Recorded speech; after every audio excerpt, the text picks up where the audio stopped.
Every living organism we know of requires water to survive. It's part of the reason we look so feverishly for water on other planets across the universe and consume it consistently every day here on Earth. So what would happen to your body if you stopped drinking water? Of course, when we say water, we're including all fluids which simply contain water, like juices, pop, or tea.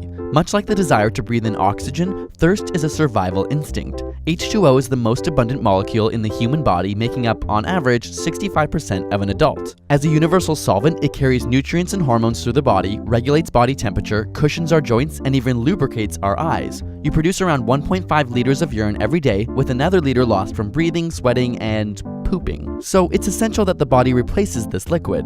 The thirst center of the brain is located in the hypothalamus and is constantly using sensors in your blood vessels to monitor the amount of sodium and other substances in your body. For example, if you sweat too much, your blood volume and pressure fall. The brain then detects this change and creates the urge to drink something now. So what happens if you're unable to satisfy this thirst? The initial signs of dehydration are the obvious dry mouth, following which your urine becomes darker with a stronger odor as your body attempts to conserve more fluids.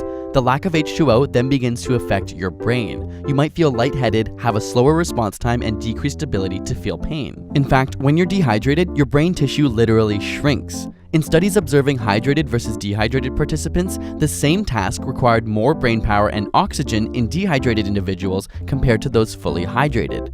After a day or two with no fluids, you'll stop peeing altogether, have trouble swallowing, suffer from muscle spasms, and likely experience nausea. After all, your body can survive without food much longer, and attention to digestion is not a priority at this point. Eventually, victims may become delirious with severely impaired brain function. Interestingly, studies looking at elderly patients who suffer from delirium found that many are simply suffering from chronic dehydration in the first place. After even more time without water, the blood stops flowing to your skin, reducing heat loss but increasing your core body temperature. This can lead to a gray-bluish tinge to your skin. Beyond 3 to 5 days without water, and your body will begin to shut down its organs and eventually the brain. Of course, unlike the plentiful oxygen we breathe, only 2.5% of all Earth's water is fresh, most of which is locked up in glaciers, ice caps, and underground lakes known as aquifers, leaving less than 1% available for drinking. And most of this water is actually used to grow crops. Approximately 500 billion liters of fresh water is used daily for agriculture in the USA alone, with another 500 billion liters to cool electric power plants. And as our personal drinking sources become increasingly contaminated, over 783 million people on Earth are unable to access clean water. Scientists around the world are trying to find solutions to this problem, from attempts to remove salt from the ocean water, tap into underground aquifers, and creating innovative water filtration systems.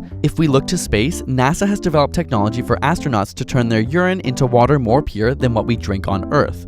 But we can't just rely on science and technology. Perhaps the solution relies on us as a species to understand and contribute to this global water crisis. If you want to help in the mission to end global thirst, join in World Water Day on March 22nd. There are a lot of really amazing projects out there like water.org or even the awesome UNICEF app, which donates 1 day of clean water to a child in need for every 10 minutes you put your phone down. We'll leave links in the description for these and other great water charities. Small investments really do make a huge difference. We'll be donating all the proceeds from this video to a water project close to us called Morocco 5 Villages. So thanks for supporting and watching, and subscribe for more weekly science videos.